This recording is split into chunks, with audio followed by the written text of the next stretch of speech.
पिता के गंजे सिर पर हाथ फेरना उस बच्चे की आखिरी गलती थी। अगले ही पल वह शरारती बच्चा खौलते मीट सूप का हिस्सा था। भूख जब पागलपन बन जाए तो अपना ही खून टेबल पर परोसा जाता है। यहाँ प्यार नहीं, बस पेट की आग मायने रखती है। बड़ा बेटा अपनी प्रेमिका को घर लाया। सीढ़ियों पर सड़न थी और पड़ोसियों की आंखों में भूख। वे उसे मेहमान नहीं, शिकार की तरह देख रहे थे। घर के अंदर का मंजर और भी भयावह था। फटे कपड़ों में लिपटी 7-8 बच्चों की फौज और एक गर्भवती सास जिसकी आंखों में ममता नहीं, दरिंदगी थी। सिंक पर जमी पीली परत और सड़ते बर्तनों की बदबू हवा में जहर घोल रही थी। लड़की ने कांपते हाथों से केक का डिब्बा आगे बढ़ाया। भूखे भेड़िया की तरह बच्चे उस पर टूट पड़े। तमीज और तहजीब इस घर की दहलीज के बाहर ही मर चुके थे। जब लड़की का दिल दहलने लगा तो सास ने सांत्वना नहीं बल्कि उसे एक जोरदार लात मारी। बेइज्जती और डर के बीच उसे चाय का वो प्याला थमाया गया जिसका स्वाद मौत जैसा कड़वा था। बॉयफ्रेंड ने उसे एक घूंट में पी लिया जैसे वह खून पीने का आदी हो। दरवाजा खुला और ससुर दाखिल हुए। बहू को देखते ही उनके मुंह से लार टपकने लगी। वो बातचीत नहीं कर रहे थे, वो नाप रहे थे कि इस बदन पर कितना मांस होगा। इसी बीच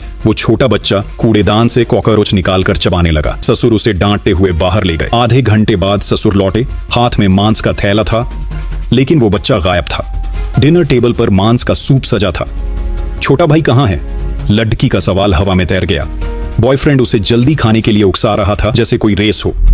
पहला निवाला गले से नीचे उतरते ही लड़की का शरीर जवाब दे गया। वह बाथरूम की ओर भागी। सिंक में उल्टी करते ही उसकी रूह कांप गई। खून के साथ एक इंसानी आंख की पुतली तैर रही थी। चीख गूंजी और दरवाजा खुला।